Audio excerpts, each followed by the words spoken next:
नमस्कार। चिंतन मनन की इस श्रृंखला में प्रस्तुत है आज का चिंतन। प्रायः सभी धर्म ग्रंथों में वर्तमान समय को अत्यधिक महत्वपूर्ण बताया गया है, जिसमें ध्वंस और सृजन दोनों ही कार्य तेजी से चलने के संकेत हैं। ईश्वरीय सत्ता इस धरती को नष्ट होने से बचाना चाहती है। एक तरफ युद्धोन्माद भड़क रहा है, परमाणु अस्त्रों की होड़ लगी है। प्रकृति के साथ ज्यादती का परिणाम भूकंप, तूफान, अनावृष्टि, अतिवृष्टि के रूप में मानव जाति को भुगतना पड़ रहा है।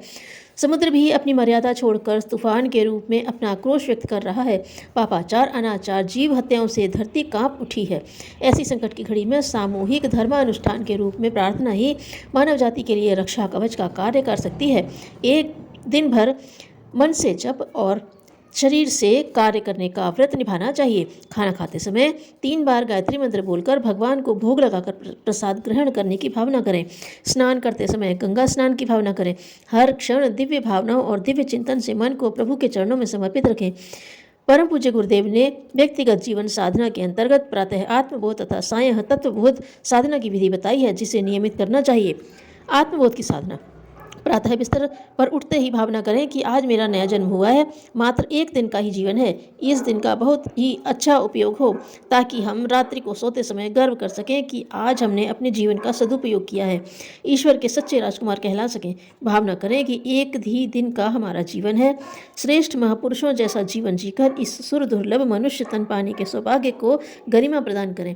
आँखों में पवित्र दृष्टि हो, कानों से श्रेष्ठ विचार सुने, हाथ परोपकार के लिए और कदम ईश्वरीय कार्य के लिए बढ़े।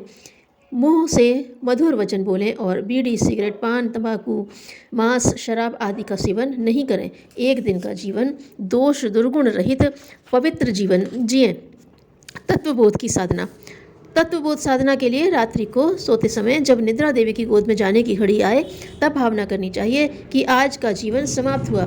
यह संसार एक रंगमंच है, एक नाटक का पटाक्षेप हो गया। आज के दिन जो अभिनय करने को मिला उसे ईमानदारी से करने का प्रयास किया। जो भूलें हुई उन्हें ठीक करने का व्रत लें। वैसी पुनरावृत्ति न होने देने की सावधानी बरतेंगे। अब लेटे लेटे भावना करें कि संसार में अपना कुछ नहीं, अपना तो यह शरीर भी नहीं है। यह क्षण भंगुर जीवन न जाने का पंच तत्व में मिल जाए। अनुभव करना चाहिए कि महत्ता और ममता के बंधन तोड़कर समग्र भाव से भगवान की मंगलमय गोदी मृत्यु में परम शांति और संतोषपूर्वक निमग्न हो रहे हैं। अनासक्त भाव, वैराग्य भावना मरणोत्तर जीवन में शांति का अधिकारी बनने में सहायक है।